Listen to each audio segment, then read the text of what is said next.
Good evening, everybody. Welcome to another episode of Fire Up. Are we fired up tonight or not? Woo! Let's roll. Fired up like Ric Flair. There we go. So, the buzz around everywhere. World Cup fever. Do you have it or not? Meh.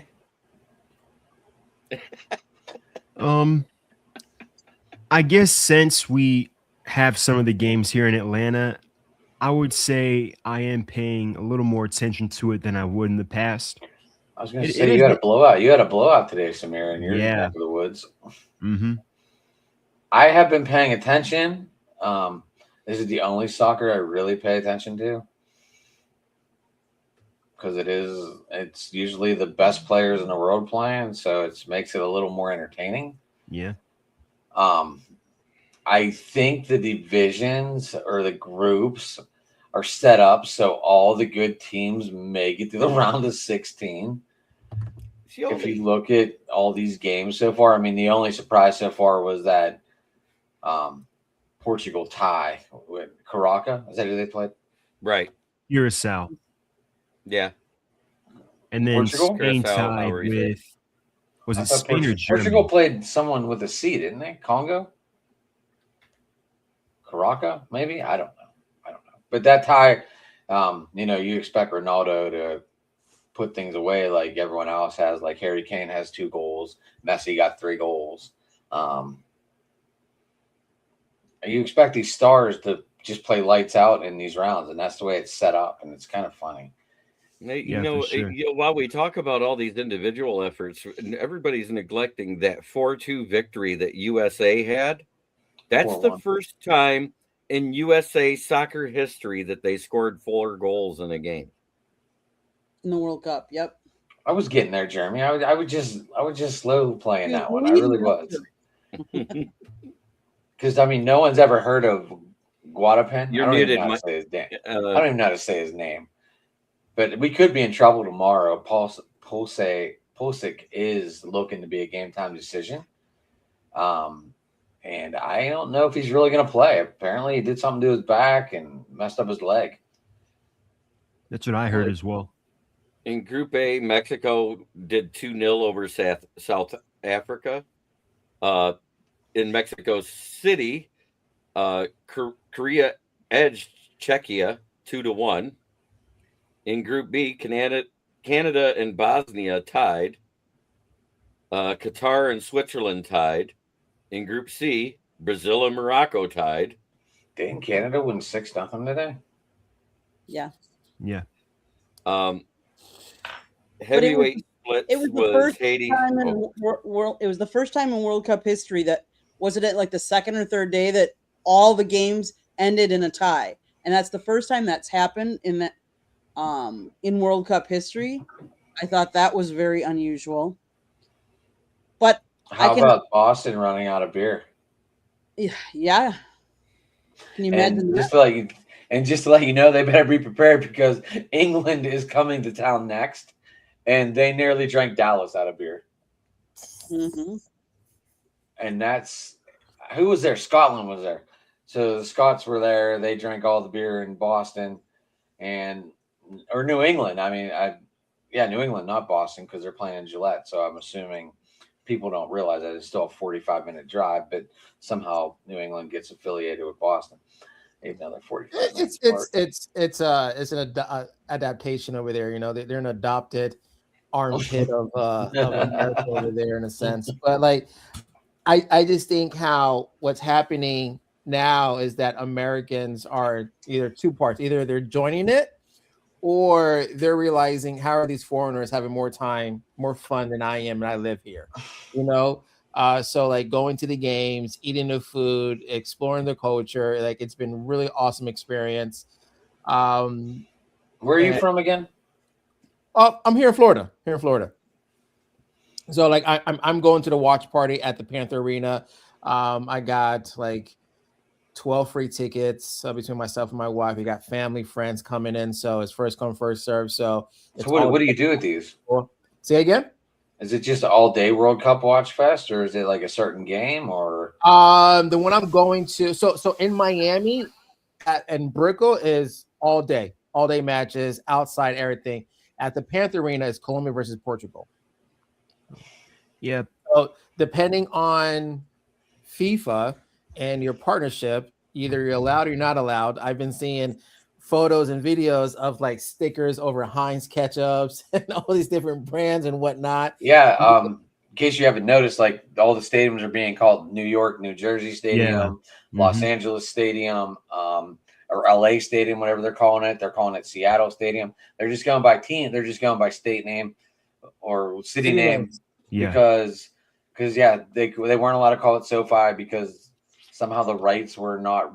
SoFi's not a sponsor. SoFi's not a sponsor. So the game that I'm going to at the Panthers Arena, outside to be food trucks, game event, this is in that.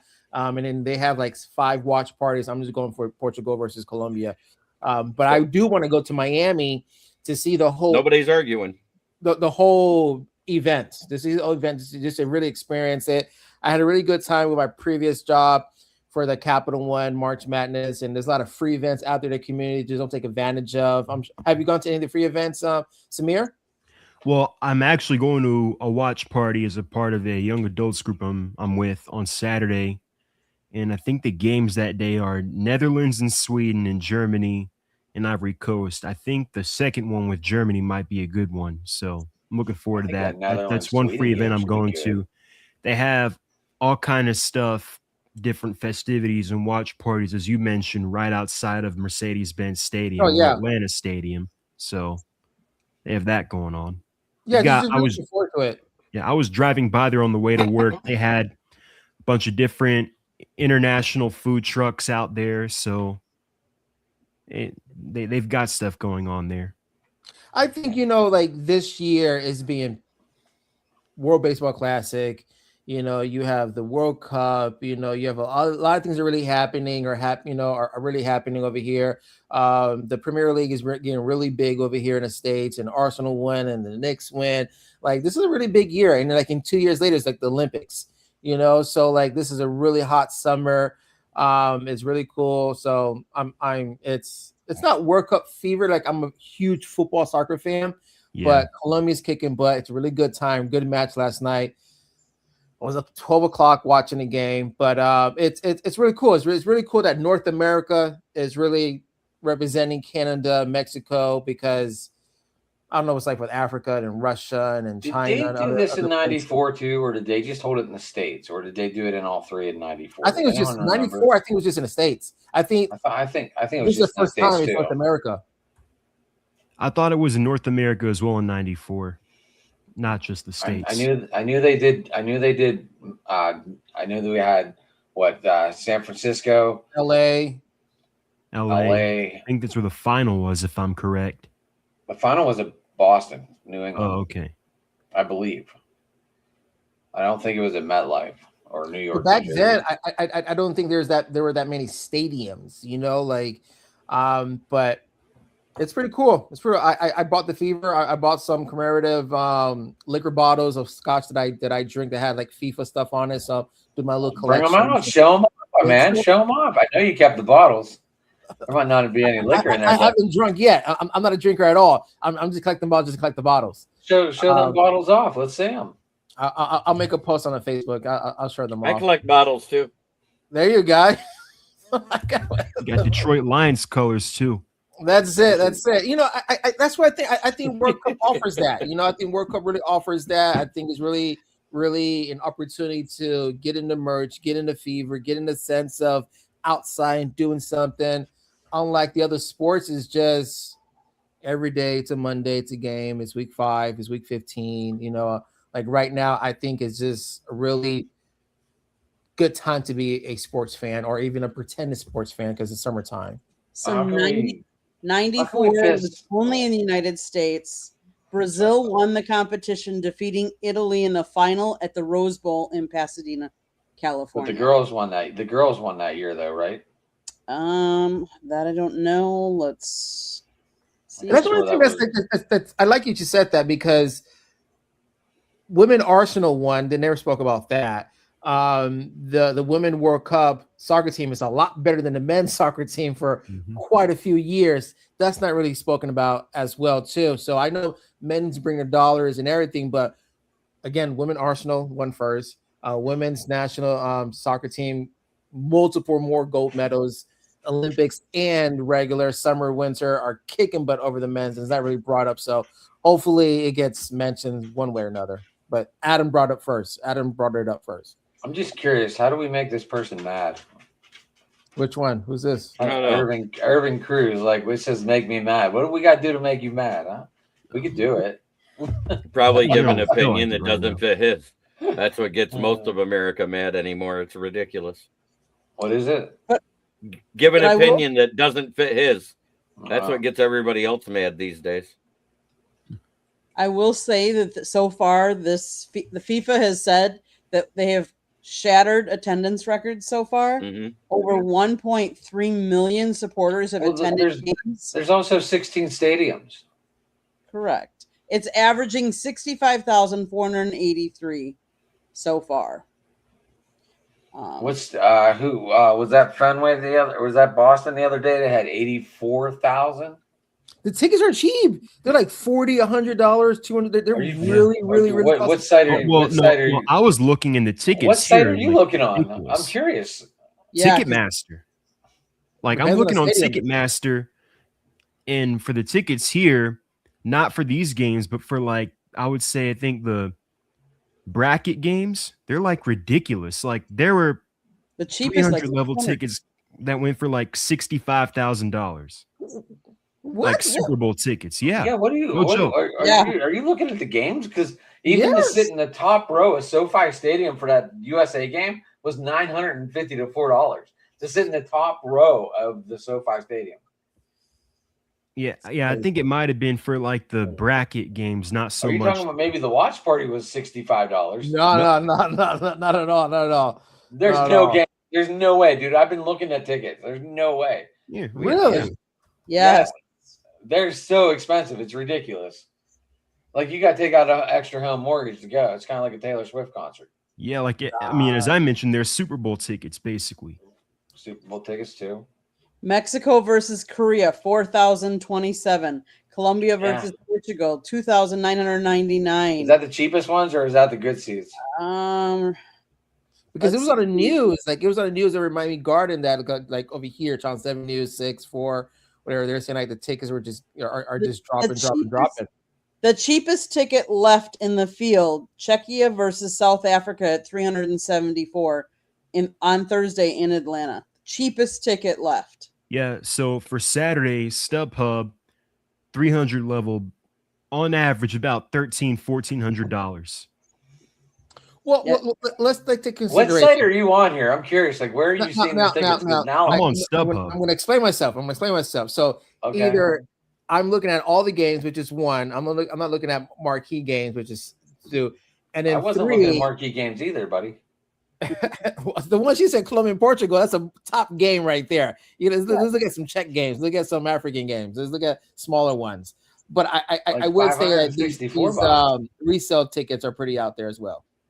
Yep. And that's because the resale tickets are usually scalpers. Let's face it. There's somebody that bought them at face value and they marked them up by anywhere from 100 to 1,000%. 100%. I would too. Shit. Let's get that guy upset. I would want to, but at the same time, I'd be like, man, I could go to a World Cup game.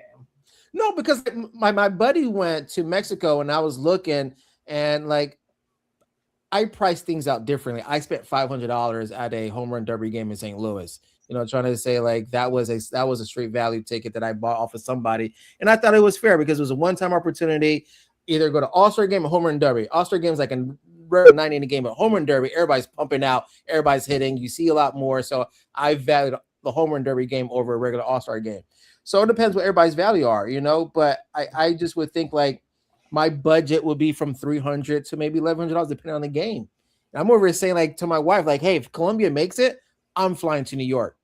Because the finals I think is in the MetLife Stadium and whatnot. So I'm already prepping myself on a little budget that if Colombia makes it, like I'm flying up there. But it all depends what their right budget is. But the resale value, they buy it at $3 and they want to sell it for $1,500 or more than that because they know people are going to spend it. Still expensive to go. 1 every 4 years, trying to say you got 4 years to pay off that ticket. I understand what you're saying. But you're also talking about when's that final match again? I think it's in. Hold on. So the final is, I think, as we mentioned, at MetLife, July 19th.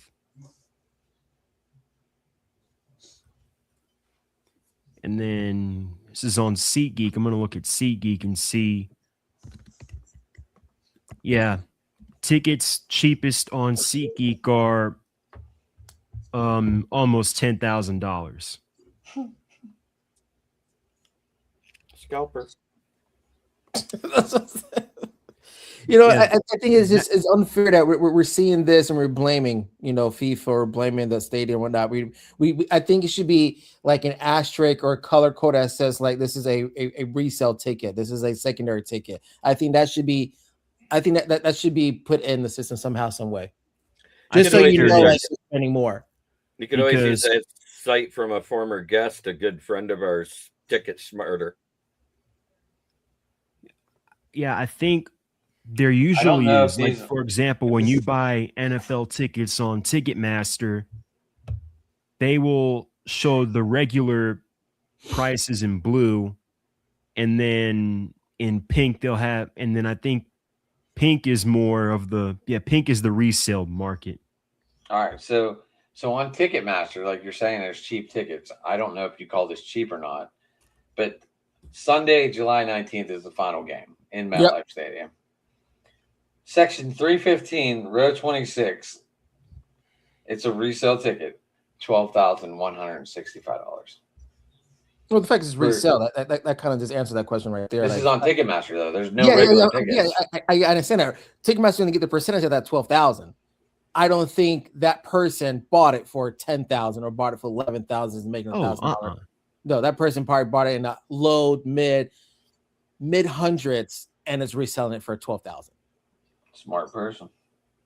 So Section 104. Even the Knicks Section 104. Ready?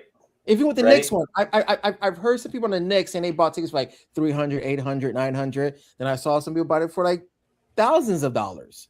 It all depends on where you get it at, and there are options out there. But you were saying Ticketmaster was the cheapest. I just saw Section 104 for $43,000. There are tickets. But you said the Ticketmaster was selling them for like $40-$60. No, I didn't say Ticketmaster. I said there are some cheap tickets. I want to know what site you're looking on. So define cheap. Yeah, maybe you're rich for our blood. No, I'm not rich for my blood. I'm reading off $43,000 tickets, and you're not blinking an eye. You're like, I got that in my pocket. No. I'm just being honest. I'm ready to ask you, like, what the fuck are you doing with us? Yeah, I'm just being honest and saying that, like, I'm not blaming the second market price. I'm just saying that there are cheap tickets out there for people. I'm just not looking at Portugal versus Brazil and thinking I'm going to find a cheap ticket. I probably could find a cheap ticket between Croatia versus Congo. There's going to be some cheap tickets there. MDE brings up a great point here. Every single person has a different price point for anything. Seriously, sometimes $20 gets you more than $500, depending on the circumstances, locations, etc. And that is a fact. FIFA would make a giant profit if they gave away every entry match ticket for free, just based upon the money they make from TV revenue, parking, concessions, and loose change picked up by the Japanese. I'm just saying, to continue on with this, there has to be affordable tickets because these stadiums are selling out, record numbers selling out. Just they're not even like halfway, they're not covered at the top. These are gutted, sold out. There have to be affordable tickets for anybody around because even professional teams can't fully sell out the way these soccer teams are selling out. There's I five look at games the- this year. There's five games this year where you can get nosebleed tickets to the NFL games through Ticketmaster right now for under $40. Part of the problem, Okay. Fernando, I think, is World Cup. People are coming from overseas, coming here and purchasing tickets too. They don't come over here to purchase tickets to watch NFL games. And so I think that's driving the ticket prices up. And I think part of the problem is if FIFA wants more of an American market here in the United States, the ticket prices can't go. I mean, we're not going to pay a ton of money to most of us because soccer is not one of the top sports here in America. We're not going to pay top dollar that some of these other people are coming to America to watch. And so they're never going to get as much of an audience as I think they want from here in the United States. You got to remember, Candy, also, this is like, they probably get group tickets. You know how like Steeler fans, when we went to Ireland last year, they went as a group. Right. Yeah. So they probably got a group rate and it still costs money, but the tickets are included. So I know my sister won tickets, but her neighbors were in a big group and they went. It was like, I think it was like 400 people. These people are pre-planning these things. Like once the World Cup was qualified, every country got qualified. People are buying, they're buying tickets, they're getting a visa. That's not true because they didn't know where they were being grouped. So people were not buying tickets yet. Like people, you got to remember, all these games are not being played in one spot. England played in Dallas on Saturday or yesterday, and their next game is in Boston. So these England fans got to fly from Boston to Dallas or Dallas to Boston, and they will.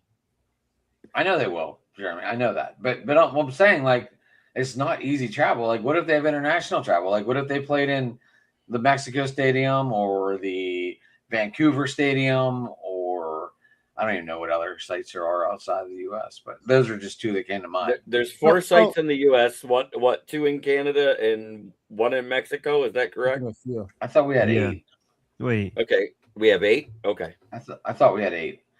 I found San Francisco, L.A. June 19th.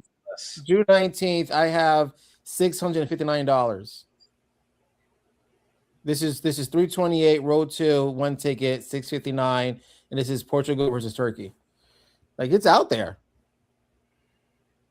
Okay, 659 is not still cheap compared to what did you say? What we just talked about? Yes, what we just talked about. Yes, Jeremy, you are correct. That is cheap compared to what we were just talking about. Yeah, I know. You're the dummy who wants to pay the $12,000. You know what I'm trying to say? Like, I just think these Europeans have the holidays lined up. We have to afford the PTO. We got to take some time off, blah, blah, blah, blah. I'm just saying overall for the full experience that's happening, credits are being maxed out, mortgages are being refinanced, money's being spent here. I'm just saying I'm looking at the numbers, looking at the economy that are being happened. There's some type of a price point where things are being done that's allowing these stadiums just to be blowing up there. Like it's good. The cities are making money, which I'm pretty happy. They're making more money than the finals, more money than the Super Bowl. There's money coming into a lot of these small restaurants, and it's just making a big difference to these towns. Absolutely. That's the bigger picture. The tourism that's brought in. And yes, there are people that are getting their visas and their passports ready to come here and travel to countries. And yes, I said plural, because some of these teams will play a game in USA, then they play one in Mexico, or they play one in Canada, and then they play one in the United States. So these people are willing to travel to follow their teams. That tells you how big it is in Europe and Asia for football. It's quite easy. It's not football, it's football. It's quite easy, so like when you go watch a team, how many people from the Lions will go to Minnesota, will go to Cleveland, will go to St. Louis, like there's the Raiders travel. Are the Lions a good travel team? Yeah, 100%. Wait. The Lions were have been for the past 4 seasons one of the best traveling teams for fans. If you go back and look, we took over what is that? Levi's Stadium there in Santa Clara, right? All I see is a white curtain. I don't know what stadium that is. I just see a white curtain over a stadium. Go look at SoFi the last time we played the Rams or the Chargers. Go look at Tampa Bay when we went down there when they were wearing the creamsicle. There was a whole lot more Honolulu blue and white in that stadium than there was in the cream or the maroon that they wear for their regular cover. Are they transplant or are there people from Michigan? No. We have a stable of about 500 fans minimum. They literally almost fill a 747 themselves. Oh, I believe that because the Mets have the seven-line army. Speaking of the Mets, good series against the Braves. What did you say that stands for? You said it was an acronym. I can't remember. Oh, my entire team sucks. Yeah, there we go. But they didn't suck this weekend. It was pretty good. Yeah, so. Yeah, you guys had a good weekend. Yes. Muck the Fats. And they beat the Phillies tonight too. Good for them. And Lindor's coming back soon. Anyone that beats the Phillies makes my day. Well, overall, I would love to find one of those shirts that says "Muck the Fats." Which one? It says "Muck the Fats." Pittsburgh came up with this in the late '80s, early '90s, and it was called "Muck the Fats" instead of saying "Fuck the Mets." Mock the Feds, huh? I gotta never heard that one. I'm gonna look that one up. Candy, I thought it was you're not yelling at me tonight. Are you just tracking my notes? Because I keep swearing and I don't even. No, she's just keeping hash marks, and she's gonna give you your total that you owe for in dollars tonight when you're done for the customer. Yeah, I know you guys get Lindor. You get Lindor back in maybe the next couple of weeks, apparently. Something's gonna happen after the All-Star break. Something's gonna happen. We'll see what happens. Well, Casey Mize finally started for my Tigers. That didn't go so well. Yes. Back to the World Cup. There, just so you guys to put a bow on it, there's 16 stadiums, 11 in the United States, 3 in Mexico, and 2 in Canada.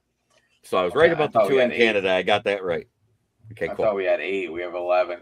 So where are they, Candy? What do we got? Miami? Miami is one of them. Let me see if it Philadelphia, Atlanta. right? Atlanta. MetLife Stadium, New England, AT&T Stadium, Gillette Stadium, Levi Stadium, Hard Rock Stadium, AT&T. It's called Miami Stadium, Candy.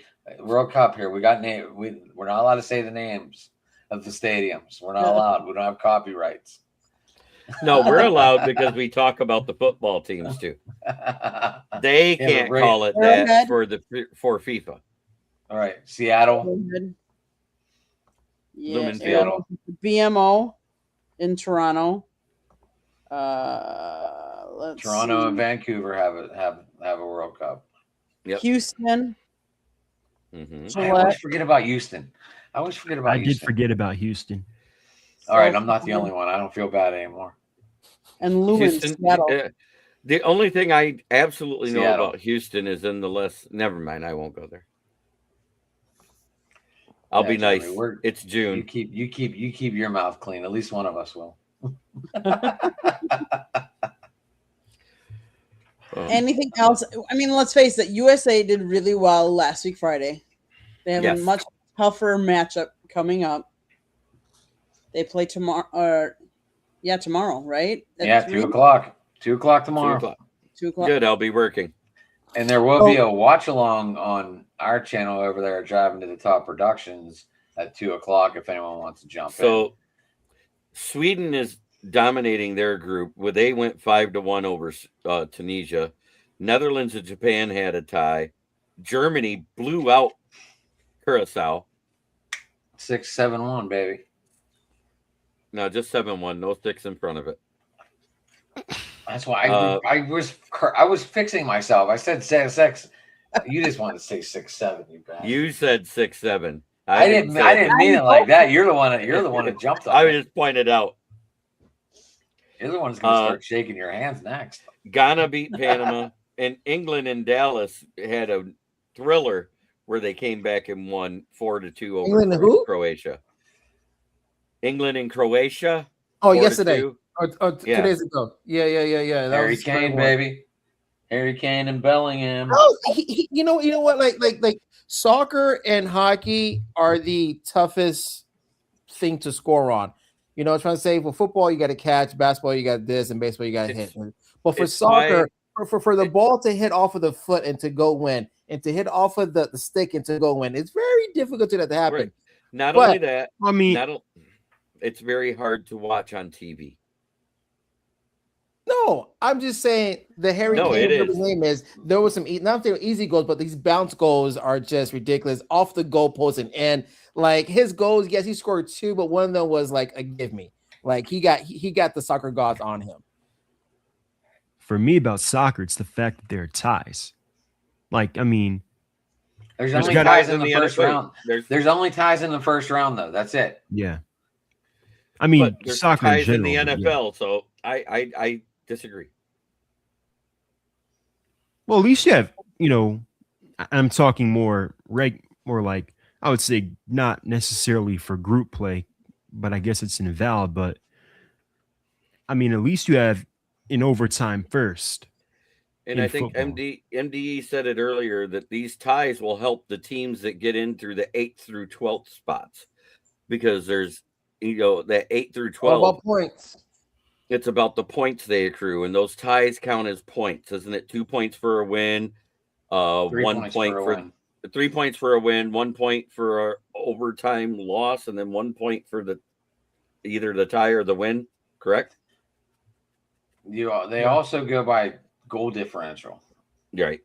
That's why we're in first place right now because we're +3 on goals. Right. The USA, anyway. That's what I'm talking about. Right. In our group, yes. Well, naturally, you saw that Germany put up 6. They're 6+6 after one game, which is unheard of. Canada's now got. Everybody's pushing for U.S. versus England on July 4th. This is the tie I hate in soccer. 0-0. Spain versus Cabo Verde. Listen, 0-0 should not exist. I do think that the competition is quite even now. A lot of these foreign players, a lot of these homegrown players are playing everywhere, and now you can be half this, half that. You know, if you got different parents, I think there's more biracial relationships out there compared to the 90s and 80s, whatnot. So you have a lot. Like I think who was the guy who scored the goal for Mexico? I don't think he's fully Mexican. I think he's half Mexican. You know, but it was like a big deal for them. I think he was like. Black and Mexican or something like that. I couldn't tell you, to be honest. Just so you know, Mexico is up 1-0 right now. There you go. Mm-hmm. Okay, guys. Last week, well, between the last time we talked and now, we crowned 2 champions, both NBA and NHL. And today we had a parade for one of them. New York Knicks. Thoughts on the game? Thoughts on the series? Yeah. Overall, pretty exciting series. I mean, all the games were pretty close. I mean, the Spurs, like people don't realize the Spurs could have easily went 5 the other way. They could have swept. So, look, we don't root for New York teams mainly in Atlanta. Well, at least the non-transplants don't.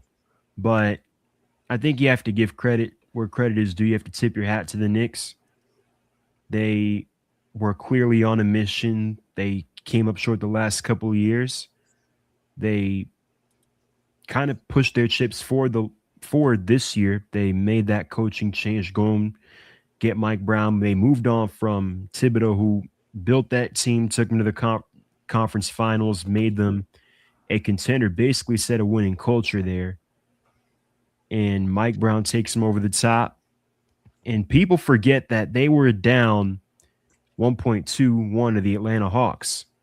And, you know, there's a much different conversation about 2 months ago. It was, you know, if they lose this series to the Hawks, are they going to break the team up? They're going to trade Karl Anthony Towns? What's going to happen to Brunson? But credit to them. They obviously took care of us, and then they took care of Philadelphia, Cleveland, and then they made 3 double-digit second-half comebacks and then won another game after blowing a 14-point lead. So I mean, I saw videos from the parade and it was crazy, and I don't blame them.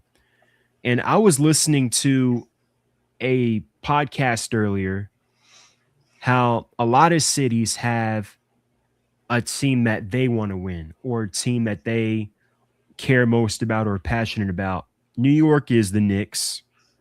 Like, for example, Detroit, Jeremy, you would say it's the Lions.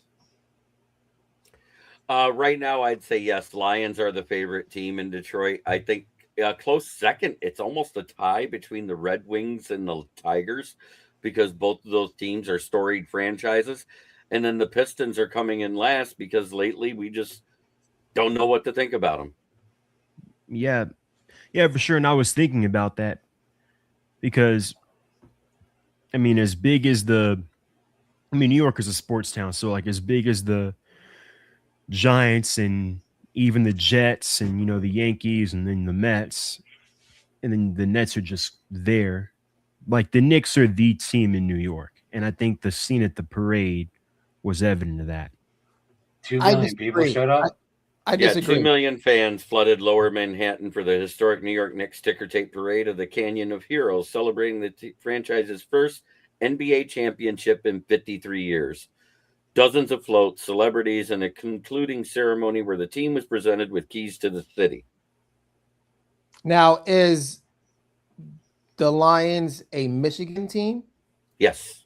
Detroit, Michigan. Is the Knicks a New York State team? I don't think so. Yes. And beyond New York State too, because North Jersey pulls for the Knicks. You got the New York Knicks and the Brooklyn Nets, and other than that, you don't have a team in Buffalo or anybody else. They are the team of basketball. More of an island team. I think Knicks is more of an island team where they get their most sound support. I don't think Syracuse is rooting for the Knicks as much as Albany, Buffalo. I just don't think so. I think they're probably reaching out to another team. I know Joe lives in Buffalo, and he's our New York guy, and he was rooting for the Knicks. No, I'm not disagreeing. I'm just trying to open up just to see if I like. No one is going to compare. No one's going to argue that the Lions is not a Michigan team. But when you say the Lions are a Michigan team, you have to split it into two sections because we're actually two land masses. We're two peninsulas. There's the lower peninsula and the upper peninsula. And if you go into the upper peninsula, you'll be lucky to find any Lions gear at any of the retail stores up there because they're closer to Green Bay. It's just what it is. It's easier for them and cheaper because they don't have to cross that stupid Mackinac Bridge, which is the longest suspension bridge in the world, and pay to cross it. It's cheaper for them to go to Green Bay. So if you get to the western half of the upper peninsula, it becomes 80 to 90% Packer fans. That's like saying you get to the middle of the Pennsylvania, you're going to run out of Steeler fans and they're all going to turn into Eagle fans. Well, what about you guys are both you guys are both on the same side of the state, though, really. Philly and Pittsburgh is not. No. They're not that far apart compared to like 4 hours. There's a few mountains you guys before. What do you mean, Jeremy? Pittsburgh's here. Philadelphia's all the way over here. All the way on my side. Philadelphia is almost touching like New York. Atlantic City. New Jersey. And New Jersey, yeah. And Pittsburgh's are in the middle of the state is what I'm getting at. No, Pittsburgh's all the way next to Ohio. Yeah, Cleveland. I'm only 4 hours from you. Area. I guess I'm wrong. I'm only 4 hours from you. If I go to Philadelphia, I'm now like 8 hours from you. Oh, okay. Are you in Pittsburgh or like somewhere outside of Pittsburgh? I am like 20 minutes out of Pittsburgh. In West Virginia, right? Like in Pittsburgh, Wheeling. Like I literally get on the highway, 2 highways, and I'm here. It's like 25 minutes, if that, to downtown Pittsburgh. Except when there's traffic jams. Well, that's why I grew up in Pittsburgh and I learned all the back roads. There you go. Follow the moonshine.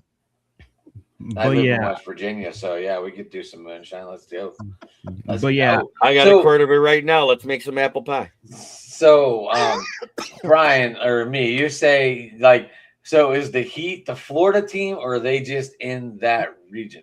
The Heat's just a Miami team, if that. Yeah, they're not a Florida team. Yeah, that's what you were.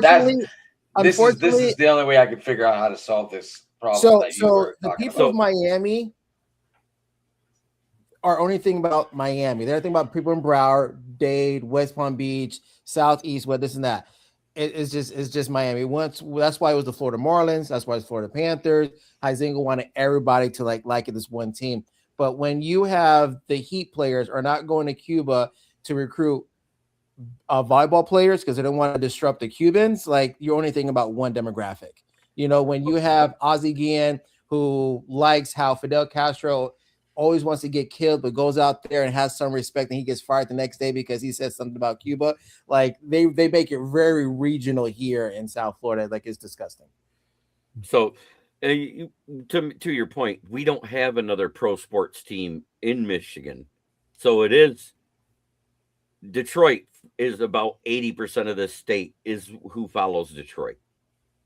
The other 20% is that section of the UP, because also the population dips greatly when you're talking about the UP versus the lower peninsula, because you got that far north, you got the lake effect snow, because it's a peninsula that's very narrow and it gets a lot of that lake effect snow.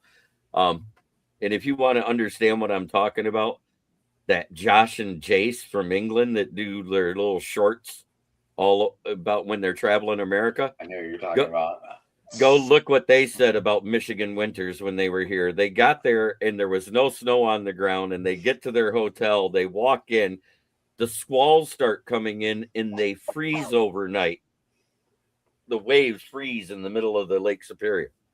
I'm just trying to stir the pot a little bit, and I'm just trying to just make it obvious that, you know, New Yorkers, the island is not as big as the state. And I do think there's more competition out there. And I don't think that, you know, I think there's a lot of New Yorkers everywhere. Well, they but play I in just think that Manhattan. all their love is very regional. They play in Manhattan. They don't play on the island.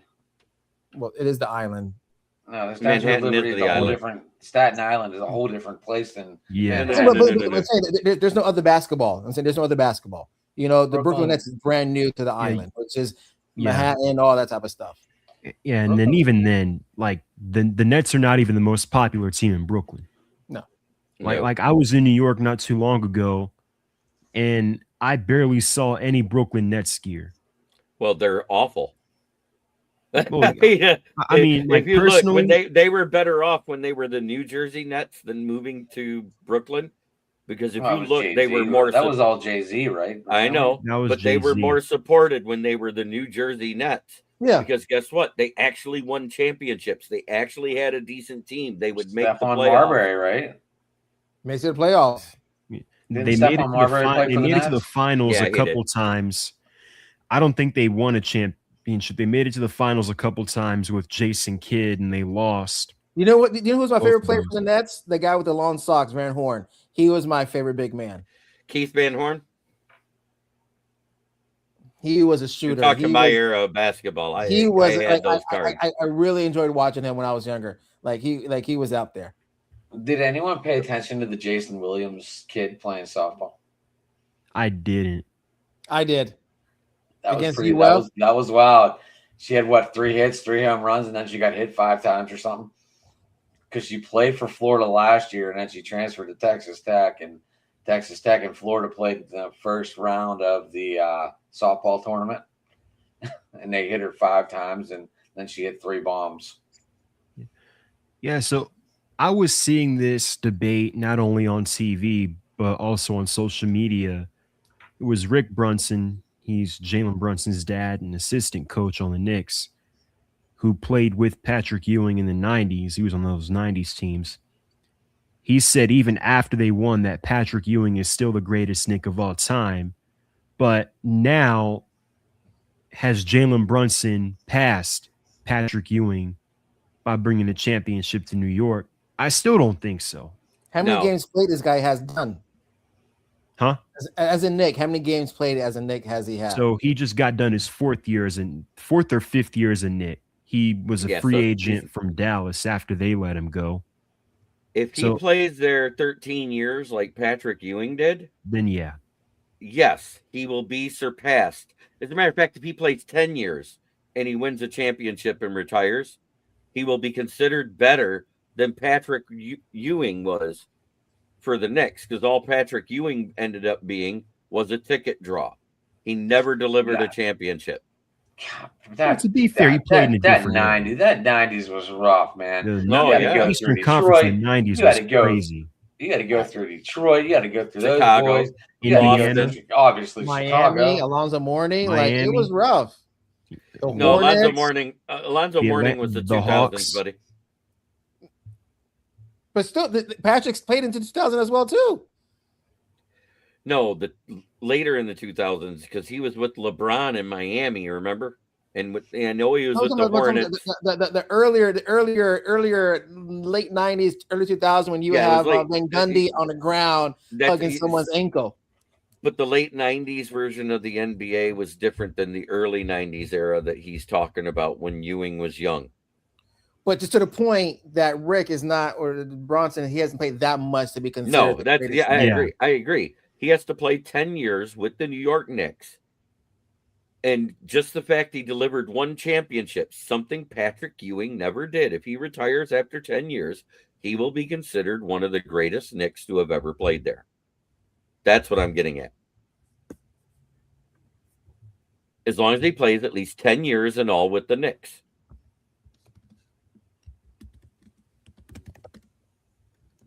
He's doing some research. He's pulling it up. I know he is. I heard him. Mm-hmm. Who, me? How many Eastern Conference Finals has this Brunson guy's done? Twice. It was last year and then this year when they broke through. Last year they went and lost to Indiana. Yep. They lost to the Pacers last year, who didn't have Halliburton this year, so that's why they fell apart. They fell off a cliff this year. Mm-hmm. So, to Jeremy's point, he's 2 for 2 like Patrick, 2 Eastern Conference Finals. Patrick has 2, allegedly. Mm-hmm. Bronson has 2, and he has the kicker, which is the championship. Yeah. But does he has the battles? Does he has the... No, not right now. I said if he plays 10 straight years in New York, he will be considered the greatest Knick. But until he gets to that point or more, he won't be. Depends on the culture. It's so funny once a guy wins a championship, all of a sudden he's the greatest. No, I didn't say he is now. I was just saying. All of a sudden he's being compared Samir brought this up. Let's blame Samir. Yeah, because it was a debate circulating. I've seen all over social media. Debates? We can't take an age group debates or like lower than 25. Like it can't count. Can't count. You know what I'm trying to say? Like it's not worth the debate. It's like they never watched Michael Jordan play. They just saw numbers. Right. Now all of a sudden we're seeing all these TikToks and YouTube shorts of people watching Jordan, and they're all like, who is this? Oh. Where'd he come from? Who's better, Bradshaw or Brady? Who's Bradshaw? Brady. Bradshaw, to me, and as much as Adam, I'm trying to give you alley-oop over here. Adam, I'm trying to give you like a little softball pitch. Pittsburgh fans, I love you, and I'm not trying to belittle him too much. But if you look at his regular season records, Tom Brady was 10 times the quarterback that Terry Bradshaw was. He might be one of the most overrated Super Bowl winning quarterbacks, not named Joe Namath. He's got 4 of them, so I really can't say he's overrated. Right. No, it's a team. That the trophy itself is a team thing. Is what I'm getting at. If it's a team game, then how come Brady's is considered the GOAT and not because the Patriots? Brady's the only guy to win 6 with one team for over a 20-year span, then go win another one with another team, another coach, in a totally different team. That's what set him apart. That is a horrible stat when he chose to go and he's making it. You know, like no. So hold on. Belichick forced him out. Belichick forced him out of there. Charles Haley does not count, as you're trying to say now? Deion Sanders talking about quarterbacks. I'm talking. No. I'm talking quarterbacks. He's the only quarterback to do this. The only one. Now you sound like a baseball stat. Now the only one does this. The only one does that. When you're considering who the GOAT is, yeah. How many passes did he throw to Gronk? So if you remove Gronk, would he be the only one again too? Come on, okay. Because outside of Gronk, look at the wide receivers he played with. They had Julian Edelman. Gronk only had 1 touchdown in the Tampa Bay game, and he only had what two? It was Chris No, Hogan. no. And The catch is Gronk moves the chains. Gronk I know. moves the I'm chains. talking. Gronk is his pacifier. But wait, you're talking about his Super Bowls, so I'm talking about Well, in you Super got to Bowls. get there first. You got to get I there understand first. that, but at the same time, Who the hell's in Troy the Brown? Super Bowl, right? Yeah, Troy Brown. Who's Super Deion Bowl Branch? MVP. Who's Chris Deion Hogan. Branch Deion without Branch. Tom Brady? Julian Edelman. No Chris one would have Hogan. heard of Julian Edelman Chris Hogan. if it wasn't Chris for Tom Hogan. Brady. Yeah, there's a good one. The one that scored the go-ahead touchdown versus Atlanta. Chris Hogan. I think that was I'm just James saying White. that like Eli or Troy. Okay, here's a good example, but not Troy is always be brought up with Emmitt Smith. Is will be the trio. Brady's never thought about. There's never been a trio in Brady. There's a trio in San Because Antonio, but Brady's never been grouped like Troy Aikman's been grouped. Well, number one, that's because Jerry New England was Rice always. and Montana always been grouped. I understand. Brady's like the Michael Jordan, selfish. There's always been Michael Jordan and Brady. There's never been a team. Okay, you want me to explain it, or do you want to just keep talking over me? Because I was explaining it. Number one, they always had a running back by committee. After who was it? Was Eddie Kevin George Falk. the last, and Kevin Falk was the last two power Chris premier Martin. backs with the What Patriots? year? Yeah. What year? Corey Dillon. Yeah, but they was part of a committee when Merton was there. That was during that. I'm talking about early on. You had the guy that Corey Dillon was the first Corey one Martin. that came. No, what the hell was it? His name wasn't Corey Chris Dillon Martin, that came over from the Bengals, and it was Eddie George. Then they had Kevin Falk. Then after that, they had a whole bunch of running back by committee. Number two, the only top flight wide receiver he ever had was Randy Moss, and they never won a Super Bowl together. If they'd have won one Super Bowl, if they'd have won that Super Bowl when they were undefeated when they faced New York, if they'd have won that one, and Randy Moss would have actually caught a touchdown pass, guess what? That have went down as one of the greatest quarterback wide receiver duos in history because it was an undefeated season winning a Super Bowl. But because it went down the way it did and they lost, you don't hear that. Other than that, great season. It was still a great season, yeah. But other than that, he never had a top flight wide receiver. He created Julian Edelman when he came out of college wasn't even a wide receiver. He was a quarterback. Yeah. Even to my point, then, like, if he created these players, then how comes that sounds a team? The greatest show on earth is who?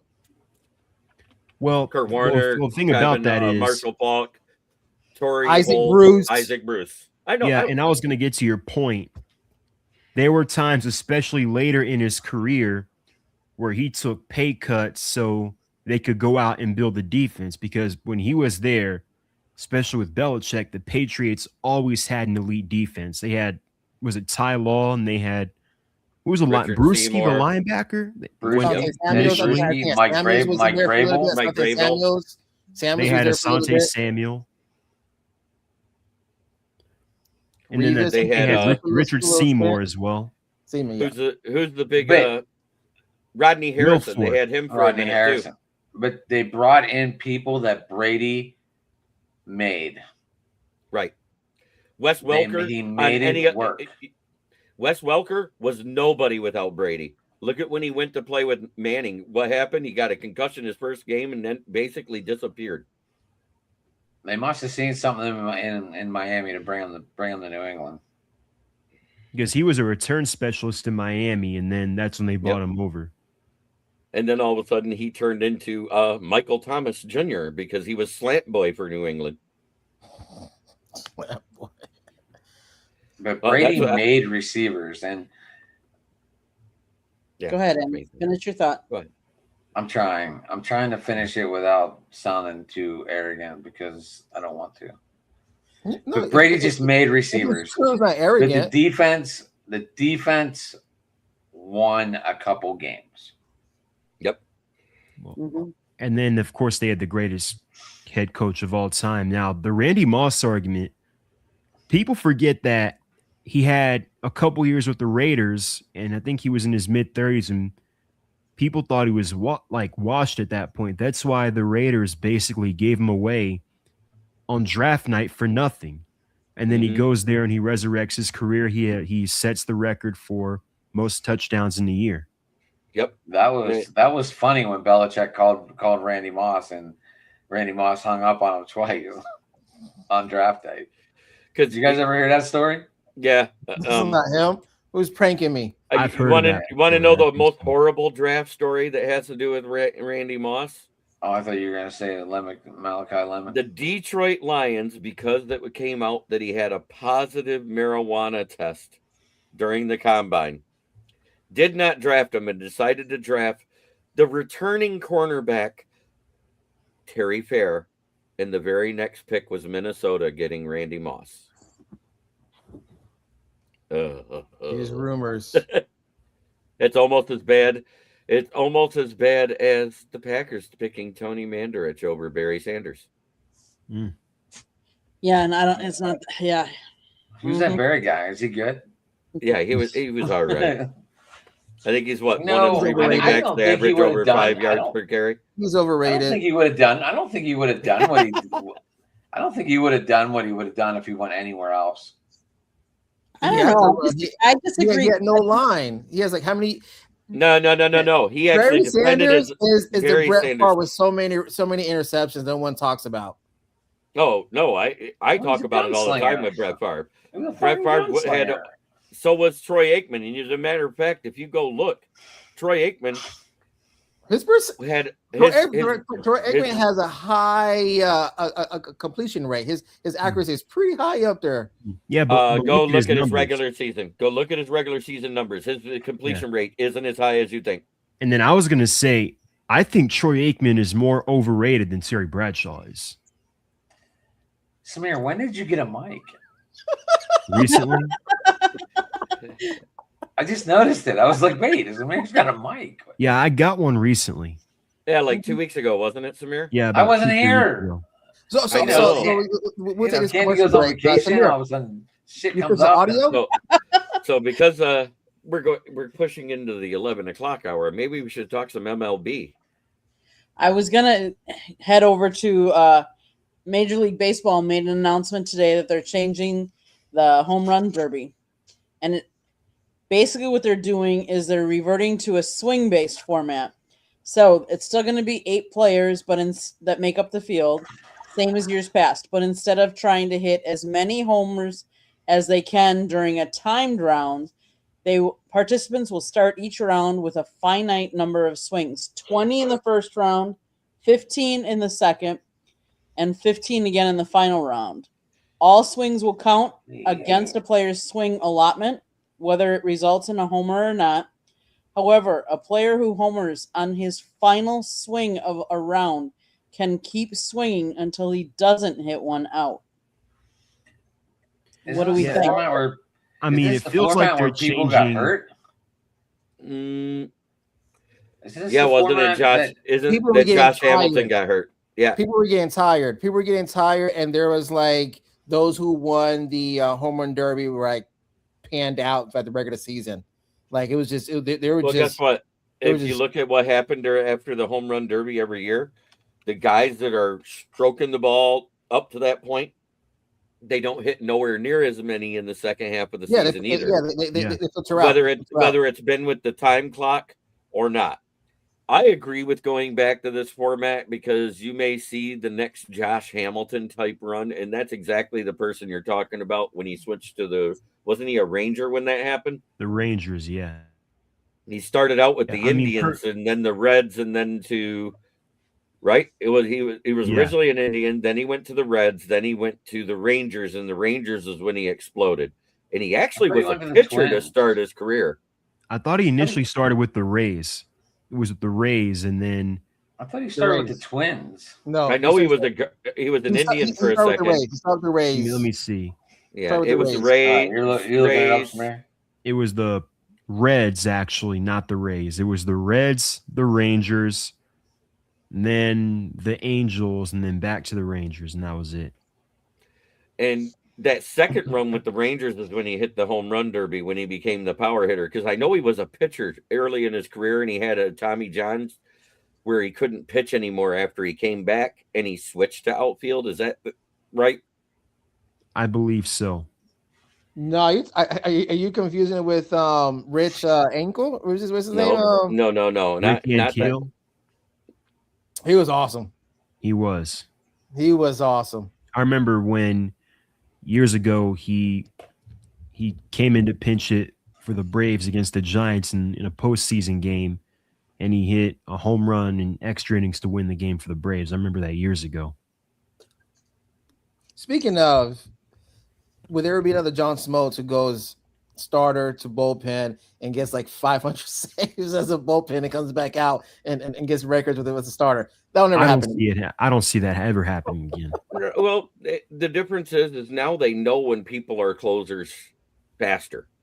You see it coming out of college, the guys that have that closer mentality. And when they're drafted into the MLB, they put them into that role right away. Or they'll cut him. Like Smoltz had his stature. Like they're going to keep him. They're going to keep. Probably wouldn't even make it in this day and era. Probably not. No one's getting the corners. Maddox is not getting his corner. Smoltz is not getting their corner. Like nobody's getting their corners anymore. Nobody's getting the expanded strike zones anymore. But what's crazy is the other day, because everybody was complaining about ABS, and the home mic is the one that says, okay, they're going to replay. He forgot to turn his mic off. He goes, that one's really close. And ABS backed him up. It was a strike that the guy challenged. It was the ball barely touched the bottom rail. All it takes. Yep. Mm-hmm. I don't know if I like this format because this is whenever people got hurt a lot. That is true. I mean, personally, it feels like they're always changing the format like every few years for the home run derby. I know they've changed it a lot recently. I mean, I liked it better when it was the 3 outs. Does anyone not care that Chris Berman does this anymore? I mean, do we need to find a new voice? Yeah, we do need to find a new voice for it because there was nothing better than hearing back at the wall. With Joe Buck, it would just be back at the wall, gone. No emotions, man. Yeah, I mean, I'm just curious. Like, put Big Papi out there. Put Big Papi up there to talk, and Big Papi would just kill it. Stick around when we sign off because I got some things to say about Joe Buck that I will not say on the air. Okay, guys, are we ready to go to my town? Yeah, let's do it. Yeah. Okay, Fernando. Start us. Me. Recap. I'm considering to go to the Texas versus Marlins game because Scotland is coming in town and they're going to destroy the empty stadium at Marlins. So I might go and join that crowd. There's probably like $9 tickets, so I'm probably going to do that. Going down to Miami to see a couple watch parties and then definitely see Colombia versus Portugal. And I have like a really good time with the family. Adam, what's happening in your town? Shit, I've been reading this all day. I know the Pirates are one game above 500 again. Still in 4th place though. But if we were in the American League, we'd be doing all right. What division? Any division. Mm-hmm. Except for the Central. I think the Guardians would still be one up on us. I think. Or maybe 2 games at hand. I'm not sure. Obviously, you got to feel good for that guy right there. 2nd Stanley Cup, Mr. Jordan Staal. Mm-hmm. I feel like he's still connected to the city. He'll always have a little place here, What else we got? The town's trying to get pumped for Aaron Rodgers. I'm not feeling real good vibes about it. There's not a lot going on right now. Okay, Samir. So the NBA draft is next week. The Hawks are going to pick. As of right now, that could change though. They're going to have the 8th pick on behalf of a trade with the Pelicans from last year, and they're going to have the 23rd pick from a DeAndre Hunter trade to the Cavaliers in 2025. They had 5 players make the top 100 NBA players list. It came out yesterday. Jalen Johnson ranked 23rd. Nickeil Alexander-Walker ranked 52nd. Dyson Daniels at 78. Onyeka Okongwu at 83. And CJ McCollum at 87. It's like your whole starting five. In regards to the draft, we have two needs. Number one, we need a playmaking, ball-handling guard. Someone that can get buckets, that can be the offensive engine when we need him to be. And we need to get bigger. We need size, especially at center. So it seems like they're going to draft either one of the guards between Michael Brown, Kingston Flemings, Keaton Wagler. It seems like it's between one of those three. And if not, they're going to go with Ade Mar, the center from Michigan. Falcons had mandatory minicamp. James Pierce Jr. is back with the team. Can I interrupt you real quick, Samir? Because I got to ask you a question since you're a basketball guy.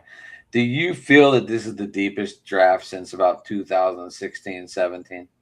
I think 2018 was deeper. 2018 is the deepest one I can remember, especially you look at all the talented all-star guards that came out of that class. Yeah. I was just curious because they were talking about it on the radio, and I was like, I'll see Samir hopefully later, and I can ask him. Yeah, I think the 2018 one is better. But, yeah, with that being said, not much going on in the NFL. We're kind of in the dead period there. And then the Braves have lost 6 of their last 7. They've lost the series to the Mets last week. They lost 2 games in Chicago to the White Sox.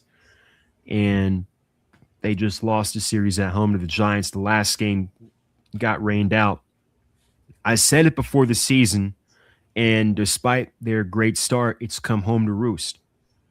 The fact that you did not add a single starting pitcher this offseason was complete roster building malpractice. Let's call it what it is.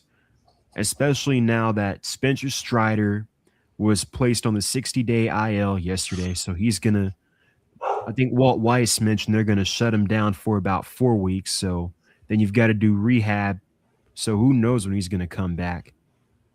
And then Grant Holmes has been kind of up and down. He's more of a one-time through the lineup guy. You have Martin Perez and then Bryce Elder. So all things considered, Chris Sale right now, as I said before the season, is the only guy in the rotation that personally I would trust in a playoff setting.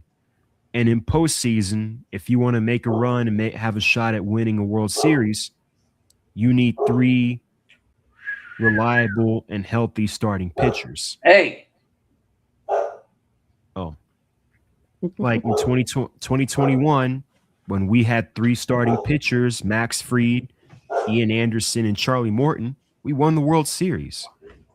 So you can never have enough starting pitching. At the deadline right now, we're going to need at least 2. It doesn't hurt that we've been hit with injuries, and now we've got Ronald Acuna with another grade 1 hamstring strain. Michael Harris, he's been day-to-day, and Drake Baldwin just got back from an oblique strain, and Sean Murphy's still out.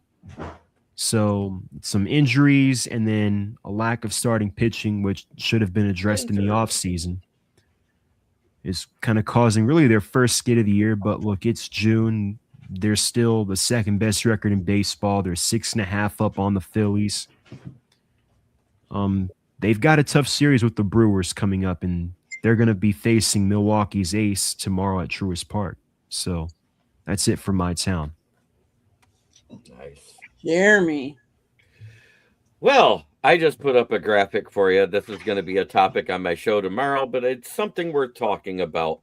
It is the first brother and sister to play professionally in the same city.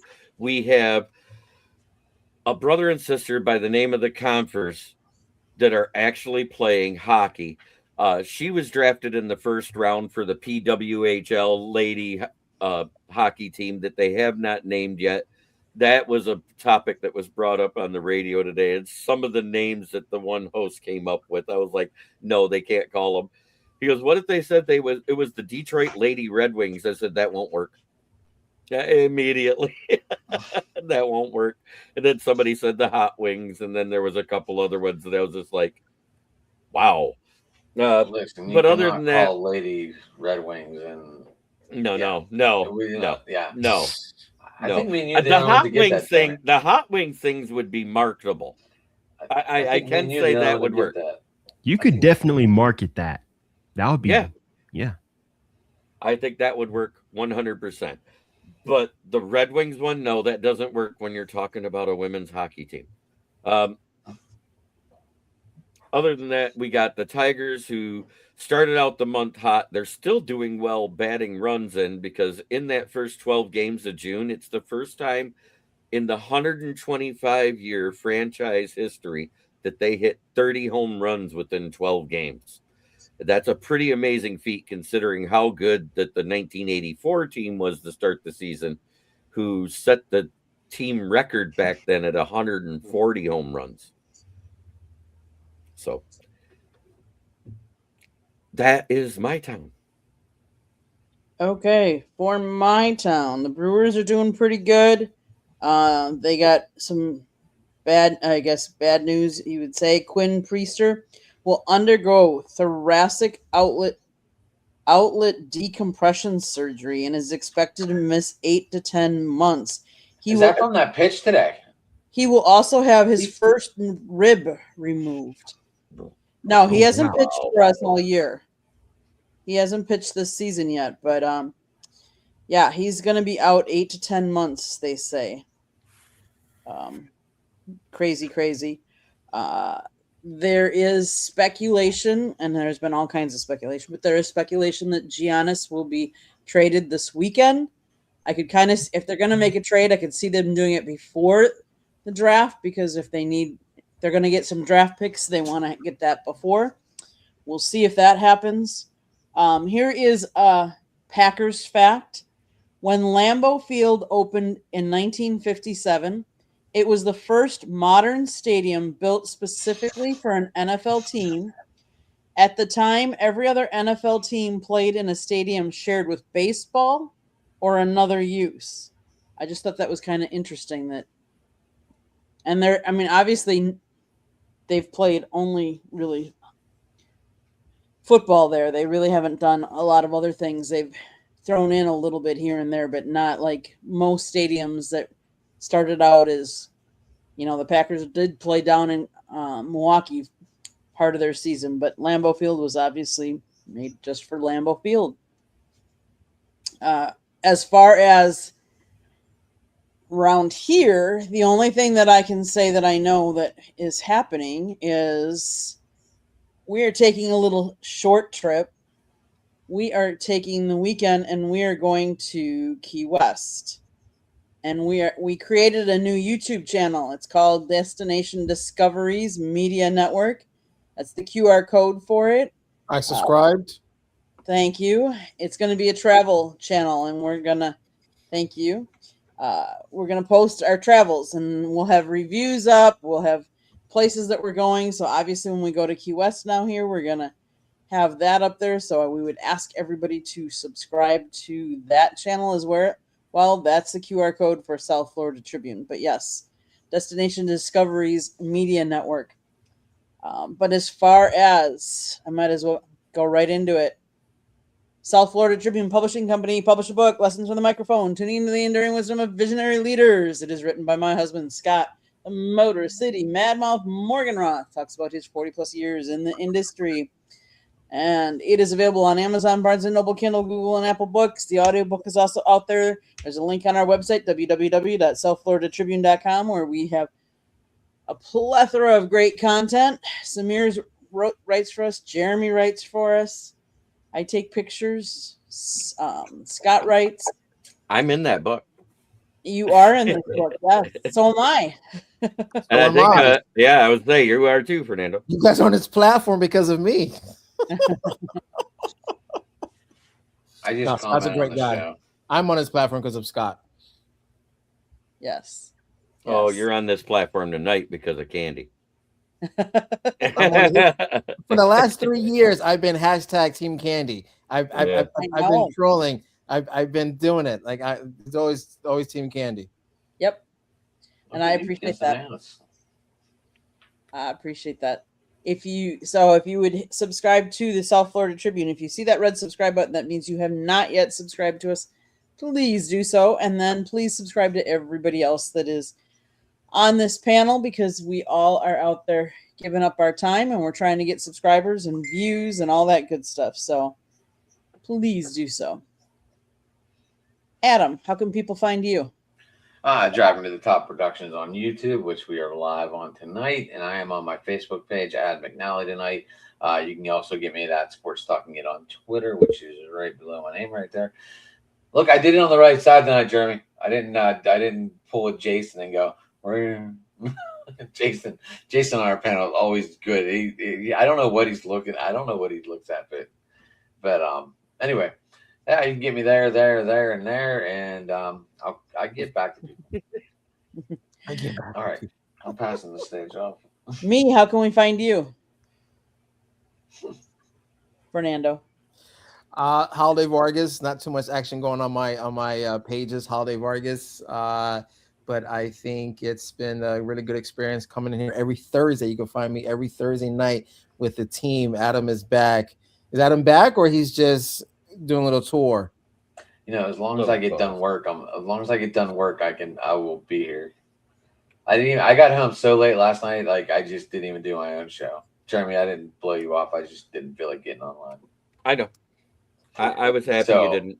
And Rich might have been like, why the fuck are you on his show but not our own show? So that's why I didn't go to it. But yeah, you catch me every Thursday night right here. Samir, how can we find you? You can find me every night on Fire Up. I mean, every Thursday night on every Fire night. Up. Jesus, I didn't know we were doing this every night, Candy. You can find me every Thursday night on Fire Up. You can find a lot of my work on the 3-Point Conversion website, along with the South Florida Tribune, and you can find a lot of my content on X at ATL_Samir2401 and on Instagram at Samir.sideline.net. Thank you guys for tuning in. As always, I will see you next week. All right. Jeremy? I got to work on my town because Samir always kicks my ass at this shit. Oh, he has like a layout. Like Samir's a professional. Well, you can find me right here every Tuesday night on Inside the Pigskin, where I'm there with Candy, Scott, Melfar Jr., and Ed. And we had a special guest this week, which was former Miami Dolphins wide receiver O.J. McDuffie, which it was a pleasure. It was a pleasure talking with him. And then Thursday nights, you can find me right here with Samir, Fernando, Ad, and of course, Candy, the hostess with the mostest. Thank you. And then you can find my ratings on the SouthFloridaTribune.com website underneath the heading for contributor writings under the Motor City Tribune, where I write about the Lions, occasionally about the Tigers, sometimes about the Red Wings, whatever I feel like talking about Detroit sports-wise.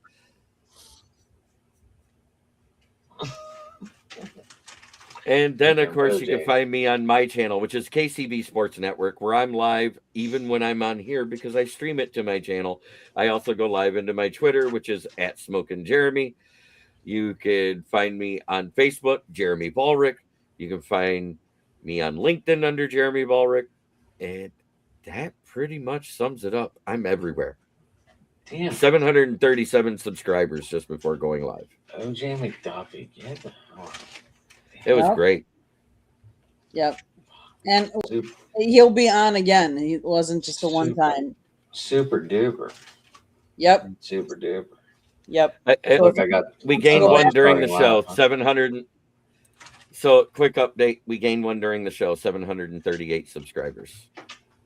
Awesome. I consider that's probably Mr. Harry Potter, seeing as how I've never seen that name before. I do have one little 10 seconds. Adam, does your running back beat Barry Sanders because he won a championship? The bus. What? Is your running back a lot better because he has a championship compared to Barry Sanders?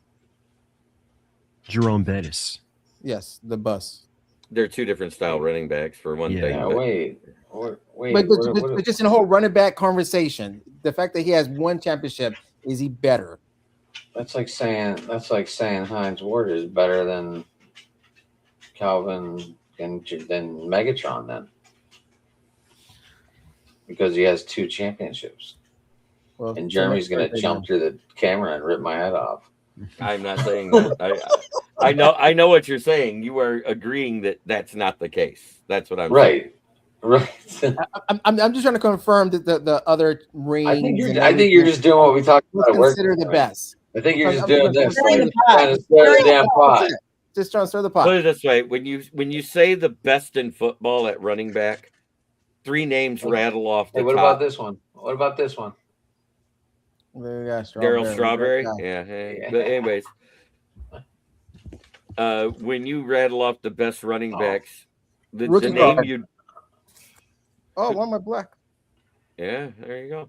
Anyways, Mark the McGwire's name. rookie card. The names you'll hear right away. There's 3 of them, and it's a 1A, 1B, 1C. It's Jim Brown, Walter Payton, and Barry Sanders. And if, depending on where you're at in the country, is who you put first. Put I ain't putting no damn Brown first. I can tell you that much. Say what? I ain't putting no Brown first. I can tell you that much. Jim Brown was one of the greatest to play, and he did it I don't back care. He when there played was for the what Browns. I don't care. He played for the Browns. 9-year career that was better than almost everybody in the NFL. This almost sounds like a topic for next week. Like who do you think is the best NFL running back, or what, you know? And let's do I'm it. just saying that's considered the 1A, 1B, 1C, and you want to know what they all have in common? What age group? The one played in the 60s, the one played in the 70s and 80s, and the other one played in the 90s. Like your age group may be different from Adam's age Jahmyr group. Jahmyr Gibbs, who's in his 20s, still says Barry Sanders is one of the best to ever play the game. Me and Jeremy aren't that far apart. Yeah, he's in his 40s. I'm in my 50s. sounds like a good debate for next week. I think it's a great. We should do top. You should definitely get your. You should definitely top 3 all time. And we could go quarterback, running back, wide receiver, and then a week later we can go D line, linebacker, secondary. Yeah, like next week we do offense. The week after we can do defense. Yeah, I like that idea. All right. Sounds like we know what one of the topics or one of the big topics will be for next week. Now I think Rich wanted this conversation for Tuesday too. He wanted something about it. See everybody next week. We'll keep on stirring the pot. Thanks everybody for watching. Thanks for stirring there, Fernando. Commenting. Thanks for the idea. idea. You're just getting a conversation started on this one. No, he stirred that pot. And Well, I don't mind. Hey, Jeremy, are you gonna take us home? I am home. No, like you're saying. Closing statement. Try every day to be a better person than you were the day before. That's the only way to make the world a better place. It starts. You wouldn't right have here. said it. I Much would have love been to like everybody in kicking the chat. myself later. If you wouldn't have said it, I would have been like, "Wait, we ended the show without Jeremy saying his line. What the fuck?" And my shirt says, look, my shirt says WTF on it, so yeah. Hey, that's a commercial show. We're going on LinkedIn now. It's a corporate show that's- now. We're going on LinkedIn. We're corporate now. Come on. Washington team football, WTF? Isn't that what that is? Wasn't that what they had on their helmet? That's what shirt I have on, WTF. With that being said, everybody have a wonderful weekend. Enjoy World Cup. Enjoy the baseball. We'll see you next week. Go USA tomorrow. Yep. Go USA. Yes, go USA.